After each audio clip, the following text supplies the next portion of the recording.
Hi, everybody. This is Tommy Lasorda. Listen to The Sandlot, the best thing that could happen to you. The one constant through all the years, Ray, has been baseball. Are you crying? It's a part of our past, Ray. There's no crying. It reminds us of all that once was good. There's no crying in baseball. Just a bit outside. Baseball will be very, very good to me. It's a simple game. You throw the ball, you hit the ball, you catch the ball. Personally, I think we got holes on that. The Sandlot Radio Network is on the air. And now, starting pitcher for the Sandlot, former pro player and Major League scout, Ted Howard. This is National League All-Star Justin Upton. Hi, this is Shane Victorino. Hi, this is Albert Pujols. Hi, this is David Wright. It's Derek Jeter, New York Yankees, and you're listening to The Sandlot. Welcome to The Sandlot. It's where everybody plays. It's a place of our own. It's our field. It's our neighborhood. It's our team. It's our home. The Sandlot Downunder podcast can be heard on SiriusXM MLB Network podcast platform, also on Spotify, SoundCloud, YouTube, Apple Music, and Simplecast. The Sandlot is presented by Terramar Collective and sponsored by Grit Sports Collective, Guzman E. Gomez, GYG, and Freestyle Pools Sydney. The Sandlot Radio Network Down Under podcast comes to you from the suburbs of Sydney, Australia, Sylvania, New South Wales. Last week's Sandlot was the first ever Sandlot Down Under podcast, and it featured local product of the Giants. He was on the first ever Cronulla team to go to the Little League World Series. He also signed a professional contract with the St. Louis Cardinals. He played with the Sydney Blue Sox and now playing for the Brisbane Bandits of the Australian Baseball League. We had Jake Burns. This week on the Sandlot, we have our resident baseball fanatic and producer, Nick Wright, to give us a rundown on how the Bluejays and Dodgers ended up making their way to the World Series in an epic battle featuring two great teams from two different countries. It's about to start now. We also have a legend from Cronulla Baseball who has also made his mark in the Central Coast, the ABL, and now in Queensland. If you ever met him, you'll never forget him. He's Mark Dolliemore. Dolly. Nick, when we were recording the show last week, the Dodgers were up 3-0. They had one game left to clinch, and Toronto and Seattle were battling it out. And at that time, Seattle was ahead, but Blue Jays were going to win the game while we were recording, and they did. And they end up winning the last two games of the series to end up going to the World Series. And it was basically the home run from Springer and the way that Savage pitched was enough for the Blue Jays to make their way to the World Series. And now the stage is set for a battle between two countries, Canada versus the U.S., the Dodgers versus the Blue Jays. It's been a long time, 32 plus years since the Blue Jays have even been there. So it was pretty cool for not just Toronto, the city, but Canada, the country, to get the Blue Jays back into the World Series. And then we had talked about how Ohtani had struggled against the Brewers right up until that last game, and that he was only hitting like .042. And I said, watch out, Brewers, because he's about to get hot. What he did next was a 3-home run plus a walk,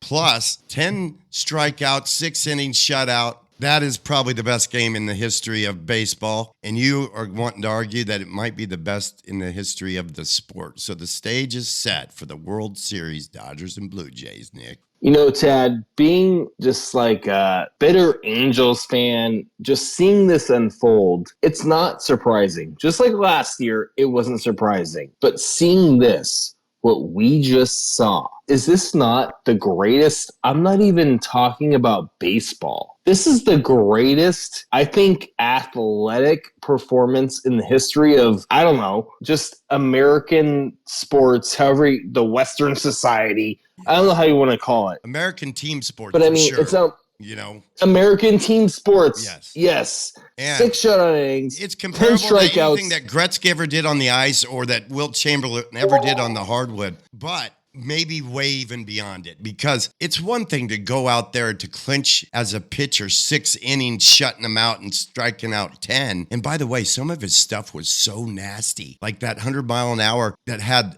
arm side late movement, and then the sweeper that just was unhittable. And he just had an arsenal that were unhittable type of pitches. And then to go up there and hit balls the way he did, as far as he did, 3 times. Yes, Nick, it might be the greatest performance of all time. It's not even close. 6 shutout innings, 10 strikeouts, and they hit 3 home runs. I know you said it, but Tad, as an Angels fan, I know that he's like a footmark in the Angels' history. He's not going to be remembered for that. The Dodgers are about to go back-to-back, and the Angels will be a footnote in that history. But we can get on that eventually because, Tad, it is bedlam right now. Even though the Dodgers, it's a for sure thing, the National League, who they face, Seattle. Could it be Toronto, the big dumper?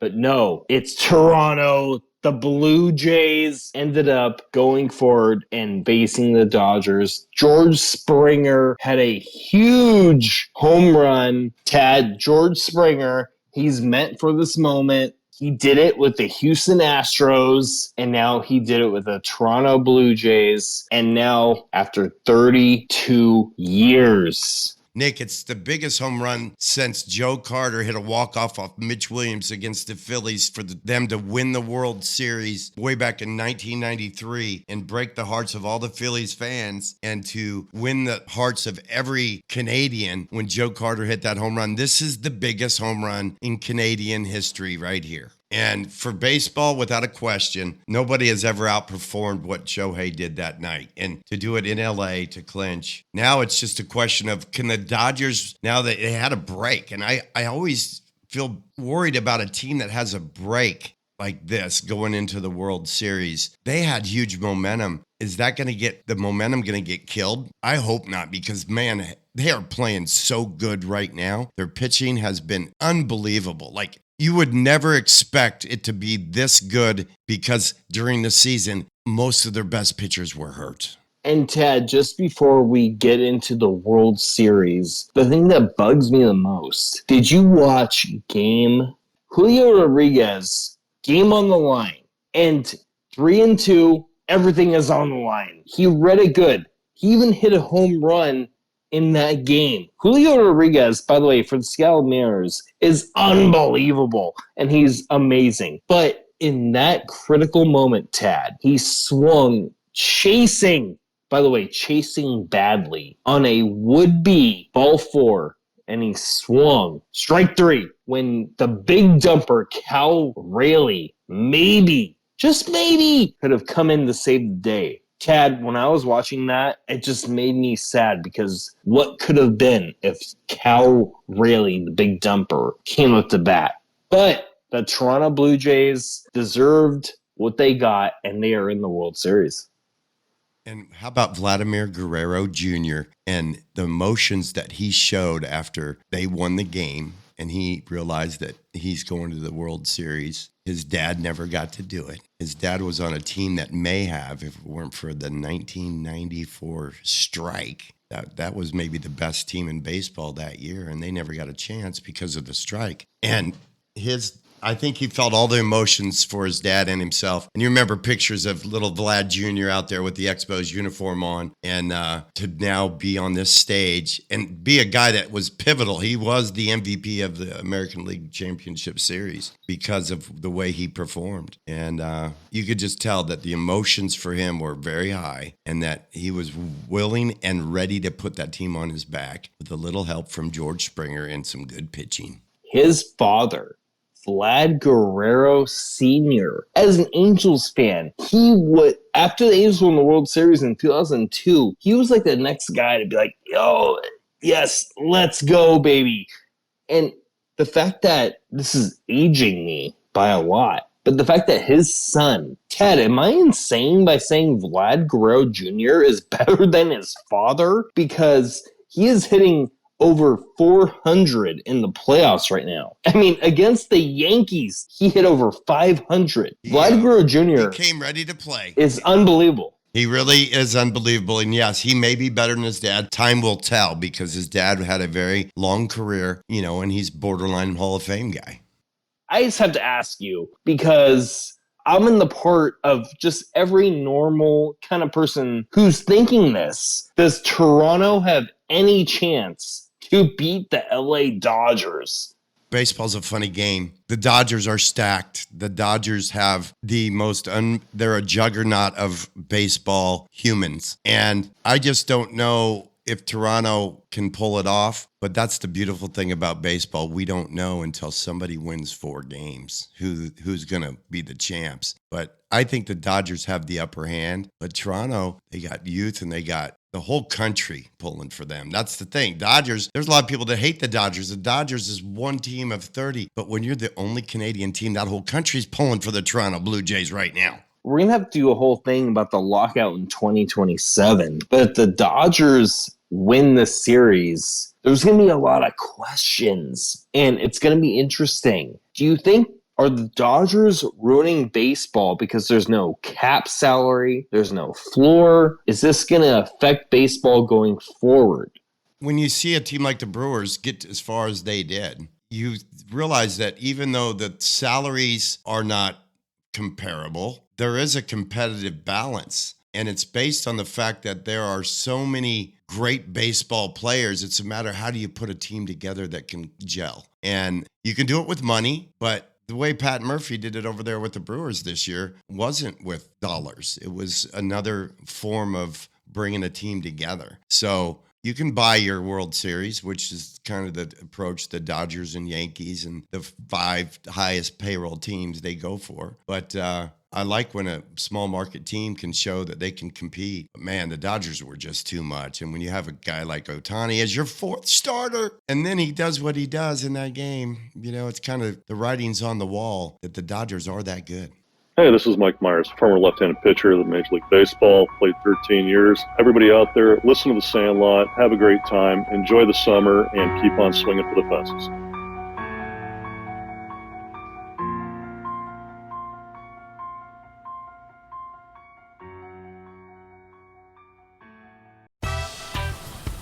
Terramar Collective isn't just a brand, it's a tribute. Born from the Southern California coast and inspired by the legacy of a father who helped shape the board riding world literally. Terramar Collective repurposes vintage flannels and rare finds, blending timeless style with surf heritage. Honor the past, wear the story.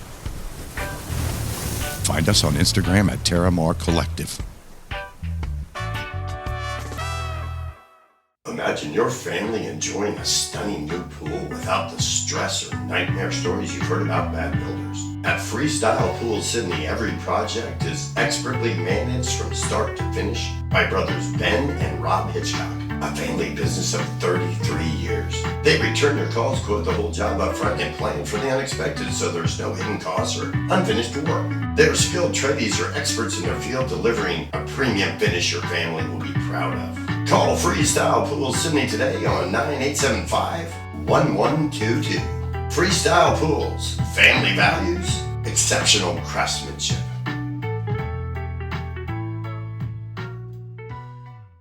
GYG has just reinvented the Caesar with our new Caesar salad, Caesar burrito, and Caesar Cali burrito. And I bet you didn't know that Caesar was created in Tijuana, Mexico over 100 years ago by Caesar Cardini. And now we have made the Caesar uniquely GYG. Crunchy Cos lettuce, free-range grilled chicken, or gourmet Caesar dressing, shredded jack cheese, and GYG's corn chips crushed. GYG Caesar, created in Mexico, reinvented by GYG. Hey everybody, this is Trevor Hoffman, a Hall of Famer and a San Diego Padre, and you're listening to The Sandlot. We're with our Sandlot champion character of the week, Luca Haro. Luca, thank you for being a guest on The Sandlot. Now, the Sandlot Champion Character of the Week is sponsored by Guzman y Gomez, or GYG. That means you're going to get a really cool gift certificate to go have your lunch there one day. And the Sandlot Champion Character of the Week, I need to explain what that is. So I had Luca in camp, and Luca displayed, number one, he was very coachable. He paid attention. He watched and listened when we were given instruction. So he was able to be picking up on exactly what we needed him to try to do to get better. That makes him coachable. Honorable. He honored the Haro name very much so throughout the week by just being a great kid and being respectful to the other kids, and also showing that he had the ability to persevere. He also helped other kids, so he showed that he could be a mentor, and he also had a very positive mental attitude. And then the last thing, a great sportsman. And those are the things that make up a champion character. And so that's why Luka has been selected, because not only did he improve throughout the couple weeks of camp, he had fun doing it. So I want to thank you for that, Luka. And then I want to know, number one, what's your favorite Major League Baseball team? Because we're about to start the World Series. I really like LA Dodgers. Well, that's a pretty good team to pick since they are going to the World Series. But you were a Dodgers fan last year, or within the last couple of years, you've been a fan, right? Okay, because they have the greatest player probably of all time, maybe without question, Shohei Ohtani. Now, is that one of your favorite players? Did you happen to see what he did in that final game that sent the Dodgers to the World Series? Well, he hit 3 home runs. He also walked once, so he was 3 for 3 with a walk at the plate. But he also pitched and went 6 innings and struck out 10 and did not give up a run. So they're saying it may be the greatest baseball game ever played. So you might want to look up some highlights on that since he's your favorite.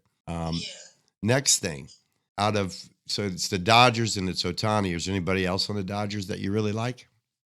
I like Betts.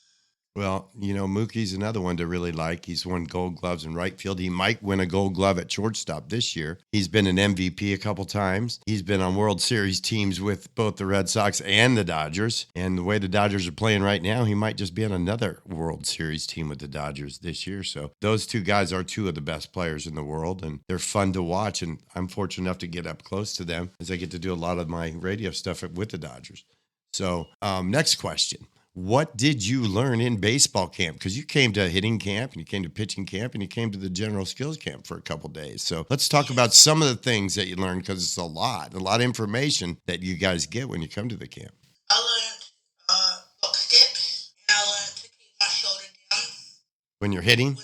And also when you're throwing to first base, because a lot of times you would stand up and launch it, right?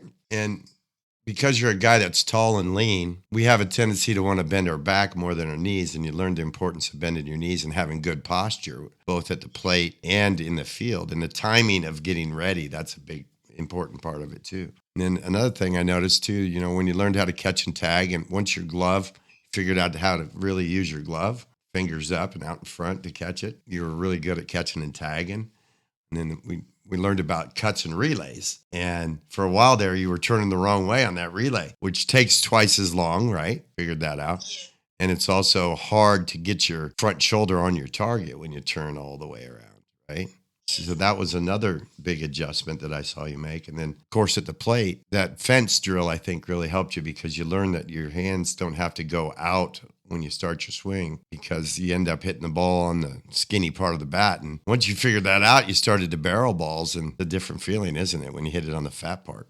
You also had, because you are long and lean, you got leverage. And so once you learned about how to rotate and get leverage off your front leg, you started to really hit balls a long way.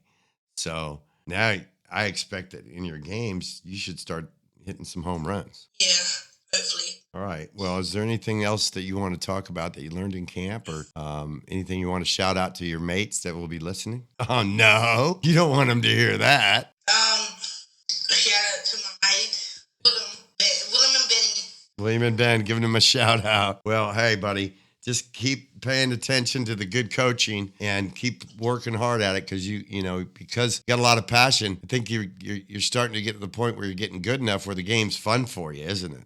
You start looking forward to those games because you know that you have a chance to really perform. So this weekend, remember, do that self-check when you get in the box and get ready to hit. And remember the drill where even if you take a pitch, you're firing that hip and you just hold your hands back. So you have the intent to swing every pitch. Keep that in mind when you play this weekend. He's Luka Haro. I want to thank you so much for being a guest on the Sandlot. Thank you. This time it's the Sandlot Down Under podcast, coming to you with Mark Dolliemore. I would say Mark Dolliemore, but I knew this guy as Dolly for several months, and then somebody said, "Hey, Mark." And I said, "Who the F is Mark?" And here he was, old Dolly. Dolly and I have been, I've known him since 1993. That time I was 27 years old, and I think he was about 19. He had just moved back to the Cronulla area from Coffs Harbour, but he had spent his whole junior baseball life in the Cronulla Junior Baseball Association and actually played for the Sharks. So, Mark, thanks so much for being a guest on the Sandlot. Pleasure to be here, Tad. Good to see you again. I haven't seen you for maybe 10, 12 years. 13 to be exact. My favourite number.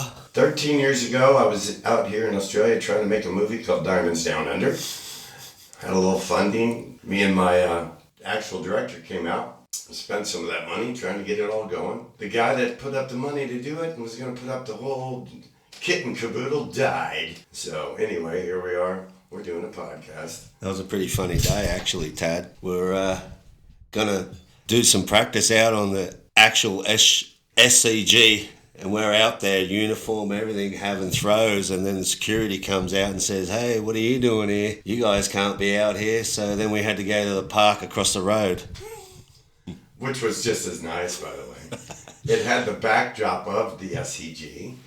And the reason we were in there, we were with a guy that played for the AFL Swans. Louis Jetta. The Sydney Swans, Louis Jetta. And at the time, Louis Jetta might have been one of the better players in the league. And he was earmarked to play a character in the movie Diamonds Down Under called Wendy. G'day, mates. Let's play ball. And if you've seen the Diamonds Down Under trailer, or teaser, I'd call it, Mock is the guy at the end with his head cut off that says that very thing. One more time, Mock. G'day, mates. Let's play ball. That's perfect. That's exactly how he did it, too. So anyway, Mock was over there at the track and field place in Sylvania training to be the next...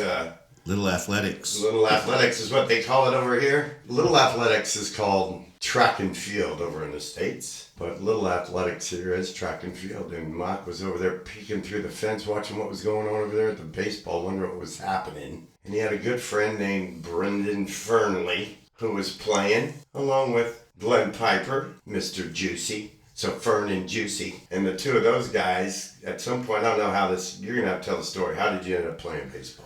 It was the first year I went to high school. I used to play rugby league against Fern and Juice and some other guys that used to play some baseball down there from that rugby league team. And I used to do track and field, or Little Athletics, over there. It's the field right next door. And I used to always go and look over and go, what's going on over there? What's this thing? Because I was a cricket player back in the day. Anyway, long story short, get to year 7 in high school and my football team folds and I end up playing with Fern and Juice, and then become really good mates with Fern, and we'd go over to the field right across the road from his house on Gannon's Road. We'd throw football post to football post and I'd hit him ground balls and I'd go and watch him in State Cup and all the rest of it. So the next year decided, hey, why don't you come and play? So that's when I found baseball, realistically. And at that point, you ended up with a coach named Peter Munro. And Pete Munro and that family, the Munro family, are a big reason why I still come back to Australia to stay. Keith Munro, who had a great relationship with Lorraine, who we're in her home right now, in Keith's old office, doing the Down Under podcast. And they have 3 sons, Gregory, David, and Peter, and they all play baseball. Yeah. Something different having Pete and Dave coaching at baseball. I think straight off the bat, I learnt that if you're going to play a sport, you've got to play it hard, and these guys played and coached us hard as 12 and 14-year-old kids, and they were infectious, very infectious coaches, and Pete's possibly one of my favourite humans in the world, along with Davey and Tad, and God rest his soul, Keithy Munro. Many of conversations with all of them, and not just with baseball, but in life general. These guys have really taught me, not just skills of baseball, but skills in what you need to get through life as well, in general. So when you started getting pretty good at the game, obviously, and Pete's a pretty good judge of talent, so you went away for a while, and that's when I met you, right when you came back from Coffs Harbour, and I got a bad rap given to me about old Mark Dolliemore. He got sent away to Coffs Harbour because his mother couldn't control him and he'd been in some trouble and he had to get sent away to straighten himself out. So I don't know if he's shark material. And after one workout, I had to say that was a bad decision on the club's part, and that had nothing to do with the current Dolly that I know. Yeah. I moved away to Coffs for some reasons, but that's okay. And I played up there and just realistically lived on your own ability and whatever was happening, and then came back to Cronulla. I heard that the Canberra Bushrangers were going to have an ABL team, and maybe a guy called Bobby Wales told me maybe I should move back to Sydney and try my luck at that. And I decided I'd go home, and Cronulla had this new gig going where we got this guy, Tad Powers, who I knew from owning the Sydney Metros and being a big part of the Wave, and watched Tad pitch a million times. And I just came back to Cronulla, back to the roots, and from there is where I really learnt how to play the game of baseball and became a pitcher and learnt the art of pitching. You just didn't have to throw it over the middle, but a lot of hitters will say that I used to throw it over the middle, but that's okay. There's some home runs to tell you that. But all in all, massive gladness that I came back to the Shire where I grew up and ended up getting to hook up and play baseball with Peter Munro. He's my second baseman, and next thing I'm pitching to Dave Munro, who I have both guys much respect for, and to me that's a thrill above all. And I have to admit, when I first came to Cronulla, and I brought my whole family, I had Cade Cody and I was married to Taria at the time, and Ken Harris, shout out to Ken, he was the one that figured out that there was this huge baseball organization that was all divided. And he put this thing together called Baseball Inc. And it made it so that the senior club and the junior club and even the park ball was all united under one entity. And it gave them more clout in the community and with the Shire Council to get things done because it was one body, one voice. And it made a lot of sense, and it gave them the ability to do something like, let's go get a club coach that can possibly help turn us around. And because Ken had the foresight to do that, I was just lucky enough to be the guy they brought over. And the setup at Manchester Unity Holiday Flats there at Blackwoods Beach, looking over the Cronulla Point on the Esplanade, and it had the best wiffle ball yard in the history of the game of wiffle ball, as we had foul poles, we had a home run fence, we had an upper deck shot, we had a roof shot. Over the roof was a cricket 6. We even had a ramp that if you went up the ramp and then you threw it back down cleanly, it was a double, but if you missed the ramp, it was a triple. We had all kinds of ground rules that we made up, and we had a 3-year-old with a pretty good arm that none of the Aussies seemed to be able to hit. Young Cade had figured out how to pitch at 3, and wiffle ball's a game that if you just hold it a certain way, you can get a lot of movement. And we had a strike zone, and what we did, we attracted a lot of attention there, because people probably had never seen wiffle ball before. And the Esplanade right there at Cronulla Point, it's got a lot of action. A lot of people walking, a lot of people running, on bikes, whatever. But we had a lot of people stop in wonder while they watched the 3-year-old strike out the grown men. Here we go. We actually, growing up in Cronulla, I used to know a lot of people that would walk past. They'd be like, wow, some guys would go home and grab a 6-pack of beer and come back and watch. So it was pretty, anyway. We lost the World Series, Peter Munro and I, to Tad and Kay. Couple times there. And the young Nolan Cody was just in a diaper at that point, so he couldn't quite participate. And He's dead set himself. And he was pretty pissed off about it, I must say. We'll have more from Mark Dolliemore right here on the Sandlot Downunder podcast when we return. G'day, I'm Jake Burns, professional player for the Brisbane Bandits, and I listen to the Sandlot.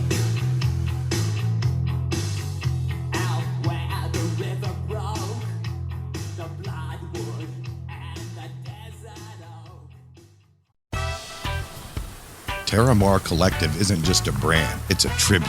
Born from the Southern California coast and inspired by the legacy of a father who helped shape the board riding world literally. Terramar Collective repurposes vintage flannels and rare finds, blending timeless style with surf heritage. Honor the past, wear the story. Find us on Instagram at Terramar Collective. GYG has just reinvented the Caesar with our new Caesar salad, Caesar burrito, and Caesar Cali burrito. And I bet you didn't know that Caesar was created in Tijuana, Mexico over 100 years ago by Caesar Cardini. And now we have made the Caesar uniquely GYG. Crunchy Cos lettuce, free-range grilled chicken, or gourmet Caesar dressing, shredded jack cheese, and GYG's corn chips crushed. GYG Caesar, created in Mexico, reinvented by GYG. Imagine your family enjoying a stunning new pool without the stress or nightmare stories you've heard about bad builders. At Freestyle Pool Sydney, every project is expertly managed from start to finish by brothers Ben and Rob Hitchcock, a family business of 33 years. They return your calls, quote the whole job up front, and plan for the unexpected so there's no hidden costs or unfinished work. Their skilled tradies are experts in their field, delivering a premium finish your family will be proud of. Call Freestyle Pool Sydney today on 9875-1122. Freestyle Pools, family values, exceptional craftsmanship. Hi, everybody. This is Rick Mundy, former Major League player, former All-Star, and now broadcaster with the Los Angeles Dodgers. You're tuned in exactly where you need to be. It's Sandlot, and it's baseball.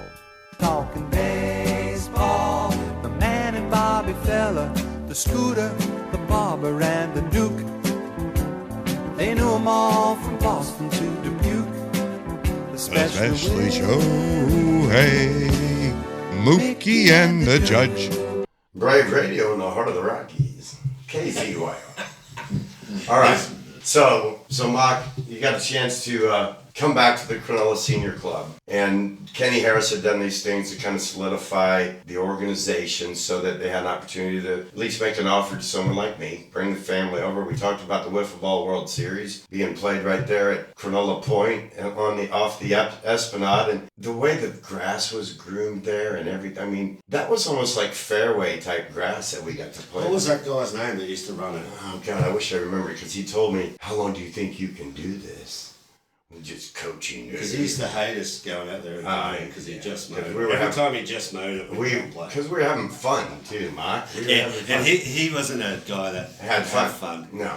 Yeah. But hated his wife. To this day, we still have fun, as you can see. So, but Mark, the year that I got there in 1993, my kids were just little, and I got a relatively new wife, and we're traveling to a foreign country, and it was good to have camaraderie with guys like yourself that were just real people, so that I didn't just always have to be this guy that's in charge of stuff. That was the cut loose time for me when you guys came and played wiffle ball with us. But when I got there, let's see, Keegs was at first. We had Jason Mogensen at second. And, he was a slippery pitcher as a junior, I know. But who was the fifth grade wiki? Oh, God. The fifth grade wiki on the long weekend. But we had some very suspect first grade players. And the year before, the club had been honored with the thing they call in Australia the wooden spoon, which it's not really a trophy. They don't actually give you a wooden spoon. It just means you're the worst team in the league. Just the 1 year? That was the first year that I got the year. I don't know how many years you guys had won that wooden spoon, but I know the year before I got there, you'd won the wooden spoon. So anyway, let's just say that my work was cut out for me. And I kind of could see the vision, though. And I told Ken Harris, I said, there's nothing, don't expect me to snap a finger and make this thing amazing in 1 year. Give me 5 years. So I had that first year, and they gave me 5 more. And within that period of time, that's when we really turned it around. And you were a part of that. Well, you might have snapped your fingers and it really happened. I just think the way Cronulla baseball was going when I was growing up and watching it, we had guys like Warren Heffernan, Gary Penman, Reggie Rower, Warren Moody's, Peter Munro was in that side, Gavin Duns, the rest of those guys who were trying hard every week, but just wasn't all put together. And I was a kid growing up watching all that, so it's not like I didn't miss it. We'd lose the club championship every year by a bunch, and our under-18s were always good. And within, I don't like tooting your horn, Tad, but within 2 years, the turnaround of the club was amazing. The attitude, the amount of people that bought into what you're actually doing there. The facilities that you set us up with, hitting down the left field line and the hitting net, and all of a sudden we were training like a big league team, and none of us had trained like that before, and we were having pitches and catches nights on Wednesdays and hitting Saturday morning, so, and getting taught the right things by the right person and having some older guys buy into it, which was key. They didn't just say, well, I'm just not going to do that. But everyone bought into it. And to be honest, we had a stock of young guys who finally got to learn the right way and the right means of playing baseball. And one of the bigger things for me was the way we played. We played like no other team at the time. We played hard. We were taught to play hard baseball. We were taught younger by the Brian Pipers and all the rest of it, the Vic Brookings, Gordon Popplewell's how to play hard. But this was next level for us because it wasn't 4 or 5 guys from each team. It was the whole squad for the whole grade. 3 grade teams, and we were getting taught the right way, and we were getting taught mentally the right way to approach these things. And mentally, the game's bigger than people think. You can have that much physical ability. If you ain't got the mental side of it, you're not going to crack it. So for me, that was a massive thing. So Mark, so we got a chance to win some championships. We got a chance to win club championships. We were winning the under 12 state cup, under 14, under 16 8 cup, state cup. The under 18s would win. So we really did have a winning culture, and a big part of that was building the numbers. I had seen that there was a decent amount of kids playing, but the idea was to grow it. And so I started going into all the schools. And over the 6 years, we finally got through all the schools in the whole entire Shire. Some of those camps were except for De La Salle, I don't think we went there. But they ended up being in the comp, remember? Because we had a high school baseball comp and they had a team in it. But you're right, we never did get in there, but they did have a team in the high school baseball competition in Australia. Was unheard of. And so we had that, and we had Endeavor. So there was a lot of things that we kind of set the standard and created pathways for people. And then, having my friend Chris Gober, who you talked to earlier today, my high school catcher, one of my best friends, is a junior college coach. So I could get guys into that school on scholarship and know that he trusted me enough to, whoever I sent, they would be good enough to make his squad. And so over the years, we sent a ton of guys over there. And it was all because of the foundation that we had built. And it had to do with the mini camps. It had to do with the Christmas school holiday camps, the October school holiday. I got to say, Mike, you helped a lot with that. And that, when you start to teach the game, you actually become better at it. And I think you started getting a lot better when you started helping me do camps. Well, I think if you're instructing kids on how to do things, it rubs off on you because it actually, you realise flaws in your game that you're not doing right, and you're trying to teach these kids, but yet if you can't teach them the right way, you kind of look stupid. But I just loved the way we approached the halfway break in the season. We had you bring out high country baseball camps. We had these American teams come out. We had junior and senior tournaments down at Bonnet Bay and at Tonkin. We even got the lights up there at Tonkin. We had the twilight games, and not to be disrespectful, but these Americans came out here thinking they were going to wipe out. But they ran into this team called Nulla Nulla, and these boys have been training. We never had a break all year. The rest of the league would be sitting back eating chicken, turkey, drinking piss, and we were just training every week. And I think it was 3. You could tell me if I'm wrong, but 3 years in a row we didn't lose a game after Christmas, and I put that down to the hard work we done whilst everyone else was doing nothing. That's right. And the tournaments and doing all that. I'm going to go back a little bit too. I got lost and I forgot to mention someone, and he's a Canadian.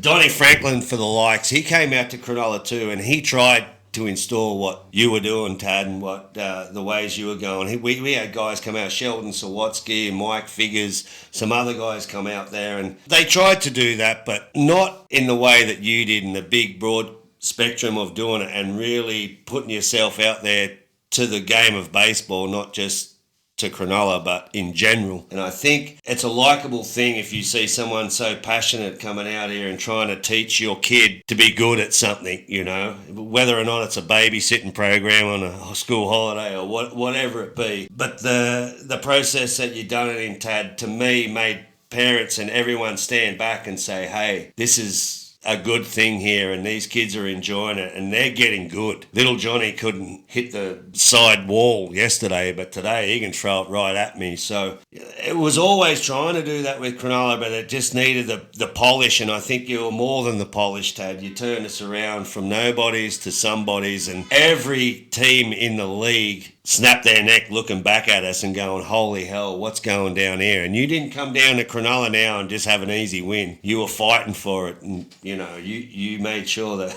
you need to bring your A game if you're going to win down the Tonka Dome, man. That's right, and to the point where for the first time in the history of the club, we won. And it was good to get the ring, you know, the feeling of, and nobody had really done that for the New South Wales Baseball League Championship. I still don't have a ring. We're going to have to work on that, Mark, because you lost it or whatever, but we'll get you another one. But that group of guys, man, I can say to this day, and I tell people this all the time, I was on some really good college baseball teams. Then 9 years in the minor leagues, I was on a group of really good baseball players trying to get to the big leagues, never on a team ever again. 9 years, 12 different teams, 12 different uniforms. None of them gave me that sense of a team. The Cronulla Sharks was a team. We had each other's backs. We brawled together, drank together, partied together, hung out together, surfed together, snorkeled together, spearfished together, got stung by blue bottles together.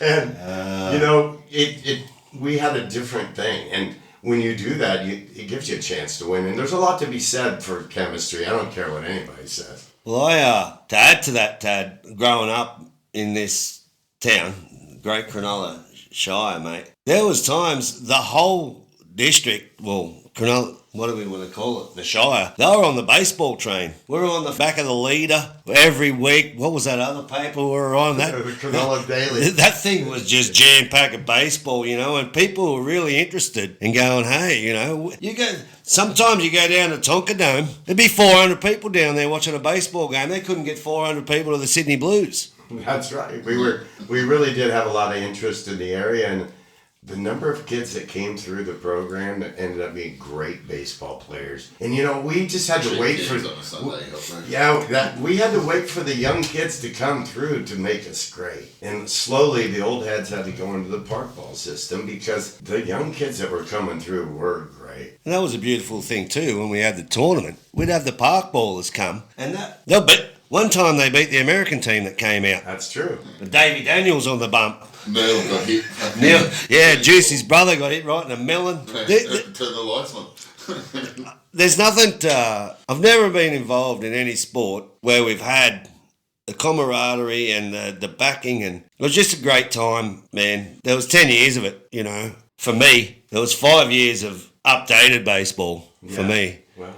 You know, and to still see and it dribbled into the winner ball when you'd go home, Tad. Petey Munro would take the reins at Cronulla winner, and we win third, second, and first grade there. We won our first 2 competitions in a row. And we beat Petersham, mate, who was an ABL. Was unheard of, right? To beat Petersham. They were an ABL team, and I often say this: you're going to have a champion team, but you get beat by a team of champions, and that's what Cronulla was. That was. We're a club of champions, and hats off to you, big man, because you made us a club of champions. You know, and you installed us playing for each other and having your mates back. And just not only that, it was teaching people how to be a team member. It wasn't the skill that you were showing us.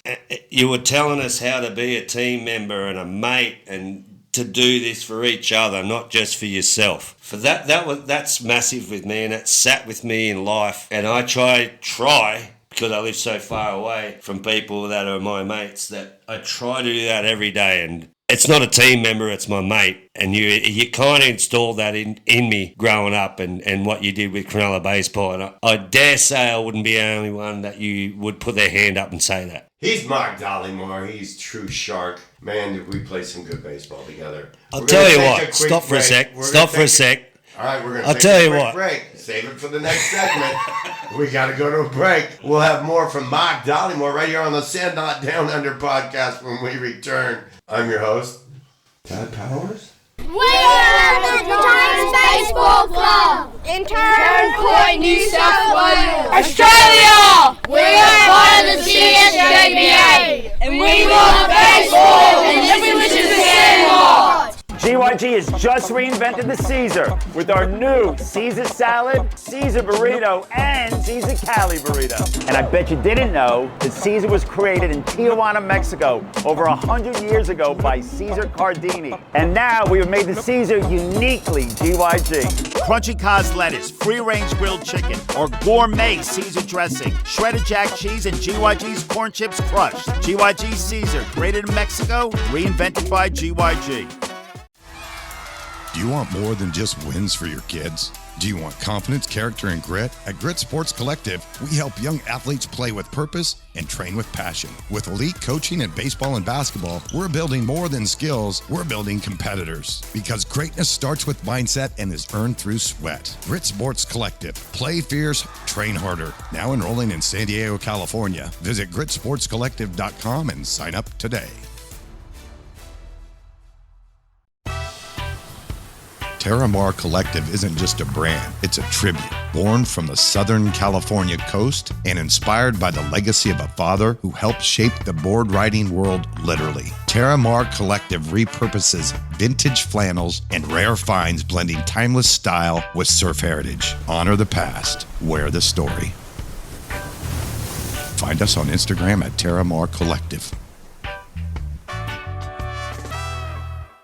Imagine your family enjoying a stunning new pool without the stress or nightmare stories you've heard about bad builders. At Freestyle Pools Sydney, every project is expertly managed from start to finish by brothers Ben and Rob Hitchcock, a family business of 33 years. They return your calls, quote the whole job up front, and plan for the unexpected so there's no hidden costs or unfinished work. Their skilled tradies are experts in their field, delivering a premium finish your family will be proud of. Call Freestyle Pools Sydney today on 9875-1122.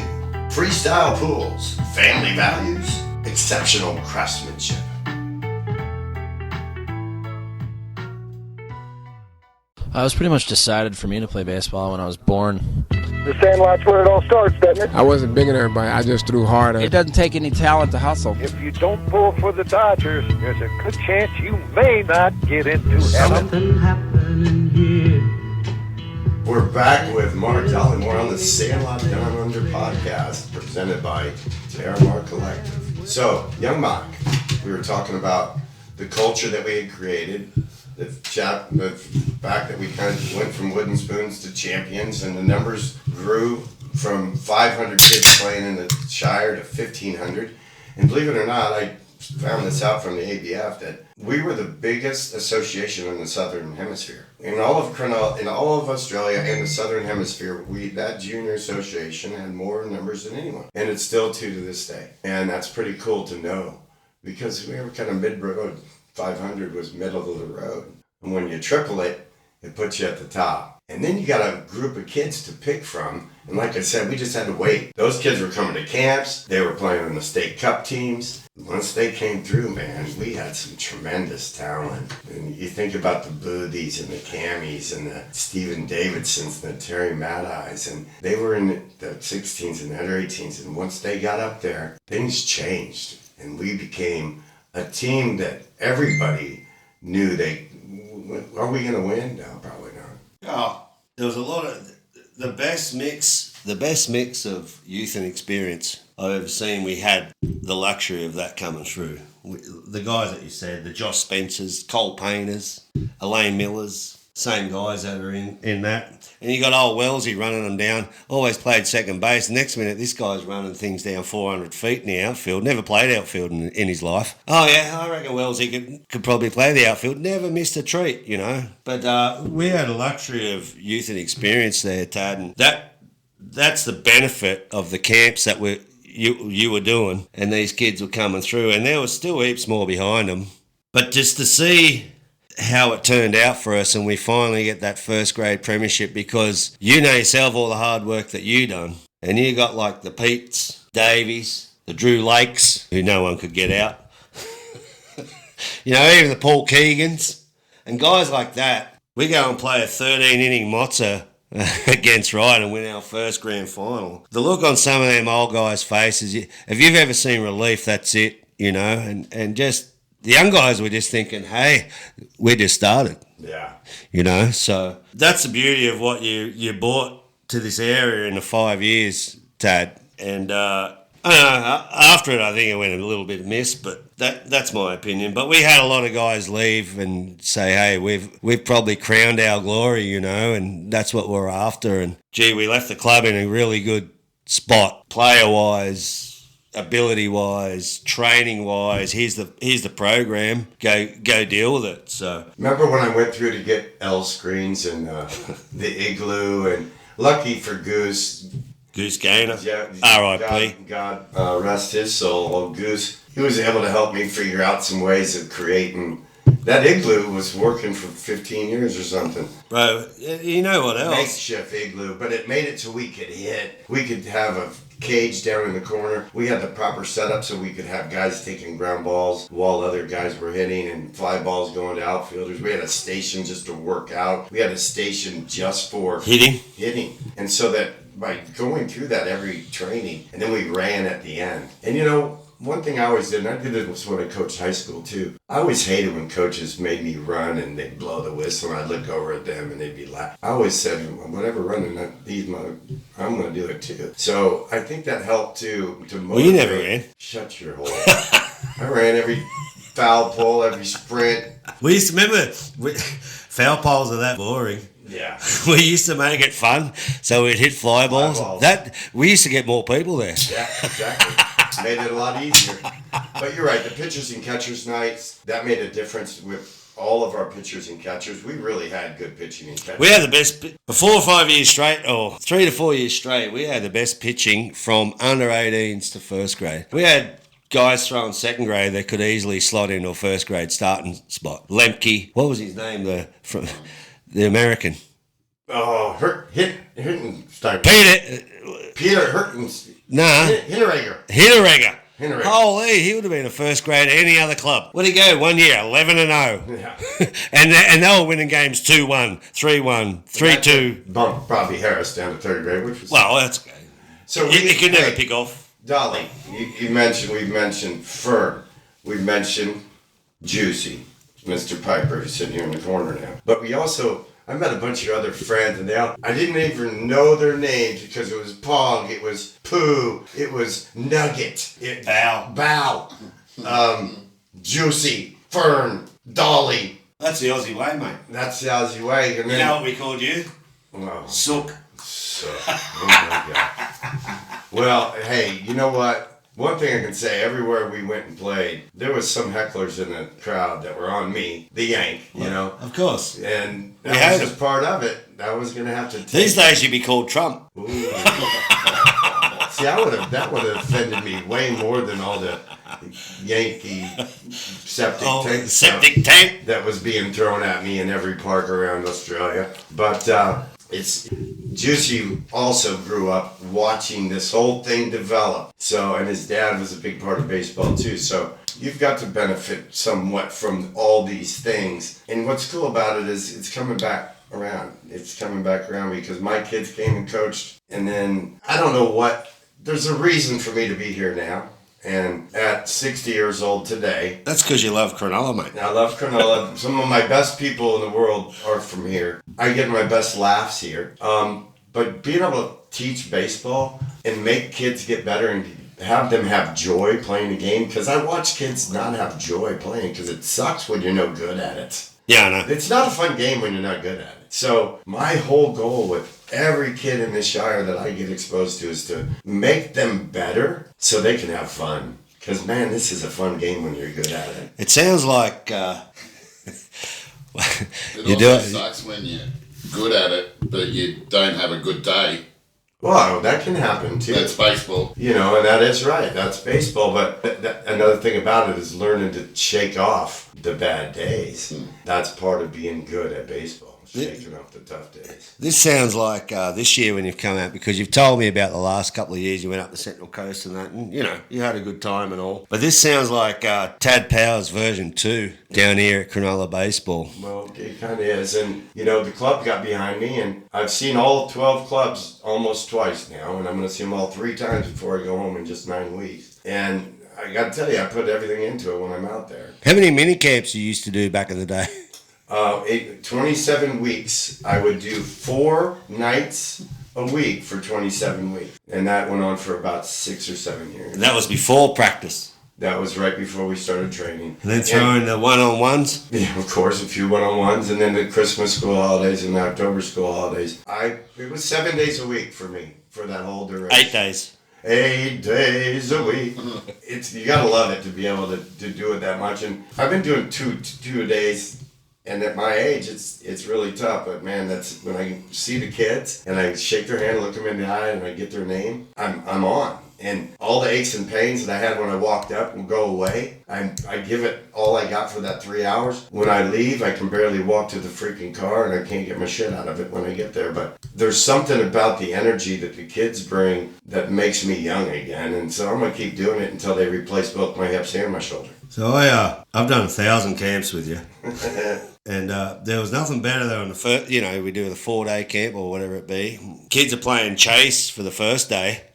And then second day they're starting to play catch. By the 4th day they're playing catch. And there's nothing better than when you're showing, whether it be a kid or even an adult, they get better.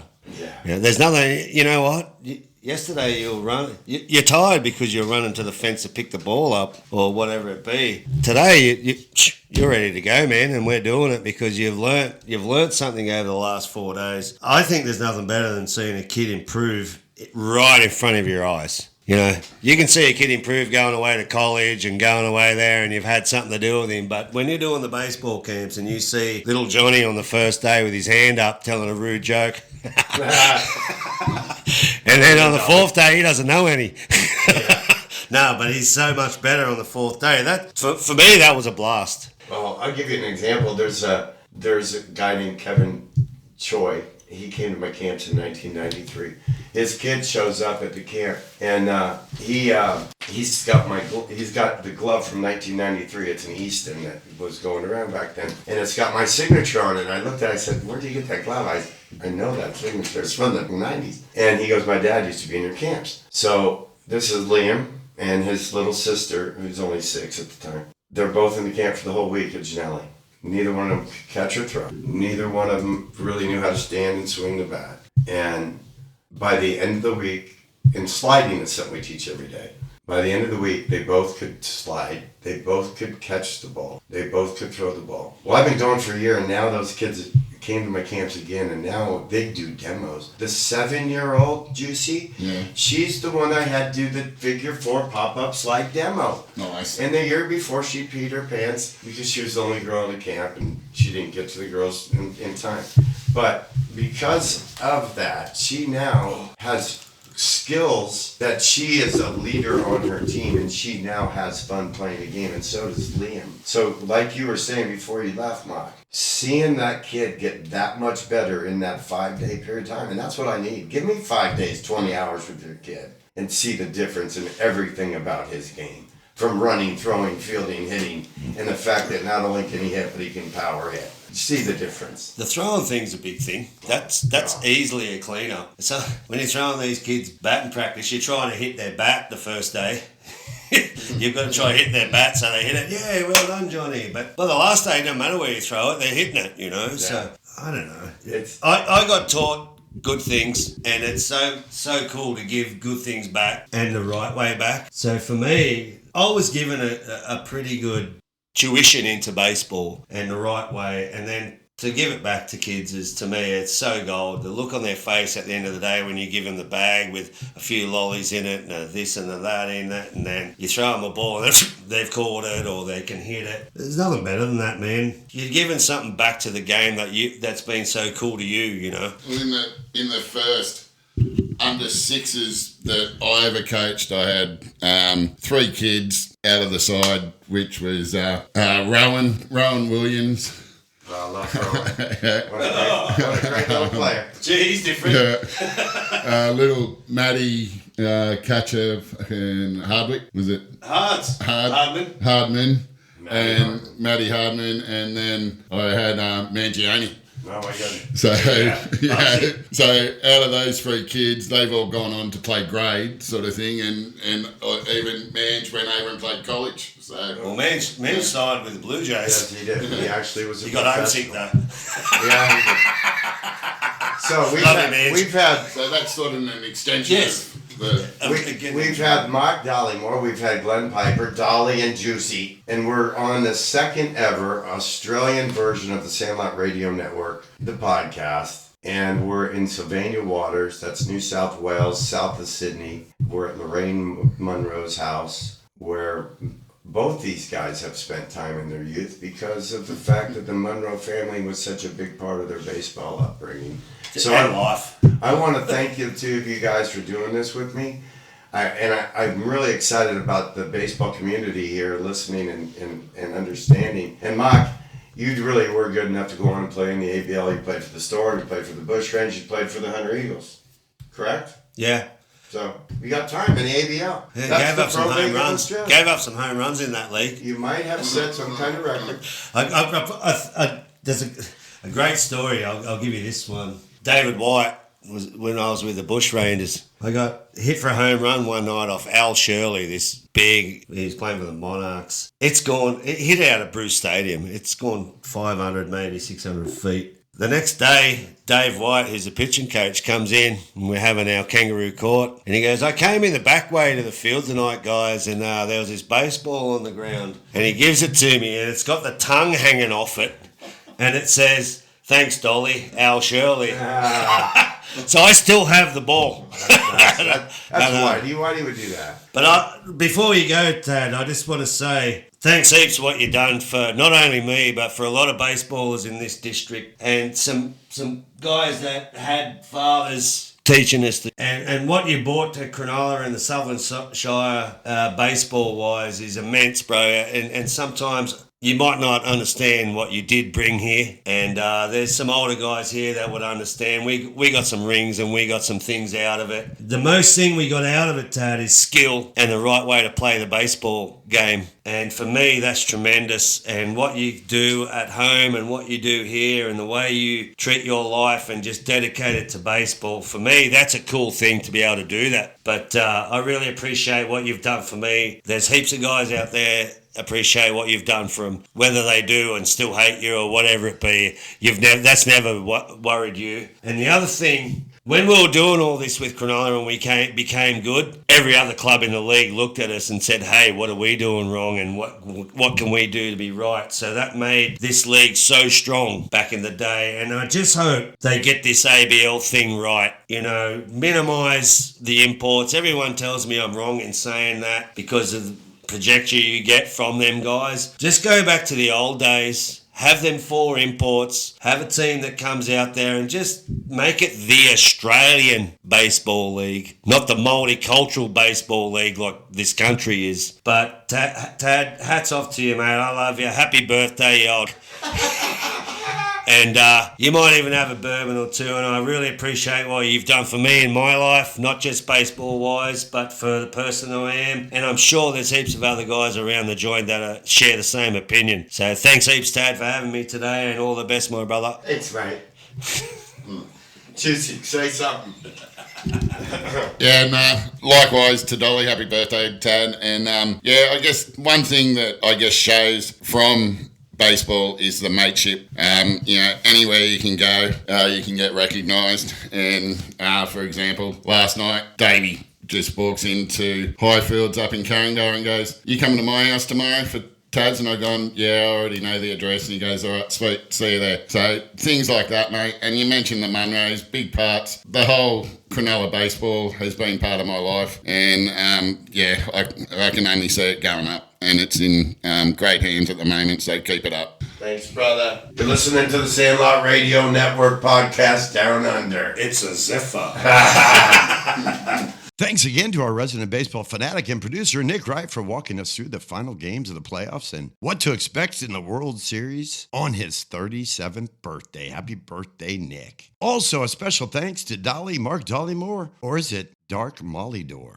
You can listen to the Sandlot podcast every Sunday on Sirius XM Radio MLB Network podcast platform. Also on SoundCloud, Spotify, Apple Music, YouTube, and Simplecast. Also, check out Sandlot Radio Network Facebook and Instagram pages for video content with the players. And check out the SandlotRadioNetwork.com website for reels and photos from our long history of covering everything from the Sandlot to the big leagues. The Sandlot is presented by Terramar Collective and sponsored by Grit Sports Collective, Guzman y Gomez, GYG, the best Mexican food in Australia, and by Freestyle Pools Sydney. The Sandlot, it's where everybody plays. It's a place of our own. It's our field. It's our neighborhood. It's our team. It's our home. I'm your host, Tad Powers.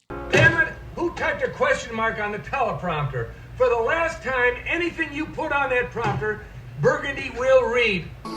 Is this heaven? It's Iowa. Is there a heaven? Oh, yeah. It's the place dreams come true.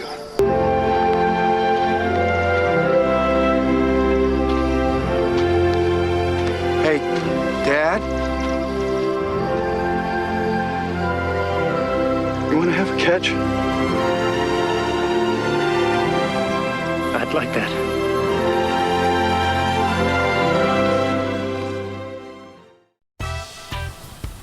Terramar Collective isn't just a brand, it's a tribute. Born from the Southern California coast and inspired by the legacy of a father who helped shape the board riding world literally. Terramar Collective repurposes vintage flannels and rare finds, blending timeless style with surf heritage. Honor the past, wear the story.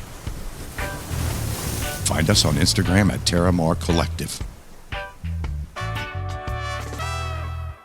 GYG has just reinvented the Caesar with our new Caesar salad, Caesar burrito, and Caesar Cali burrito. And I bet you didn't know that Caesar was created in Tijuana, Mexico over 100 years ago by Caesar Cardini. And now we have made the Caesar uniquely GYG.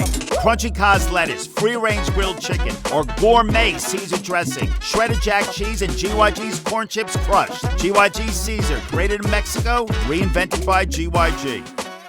Imagine your family enjoying a stunning new pool without the stress or nightmare stories you've heard about bad builders. At Freestyle Pools Sydney, every project is expertly managed from start to finish by brothers Ben and Rob Hitchcock, a family business of 33 years. They return your calls, quote the whole job up front, and plan for the unexpected so there's no hidden costs or unfinished work. Their skilled tradies are experts in their field, delivering a premium finish your family will be proud of. Call Freestyle Pools Sydney today on 9875-1122. Freestyle Pools, family values, exceptional craftsmanship.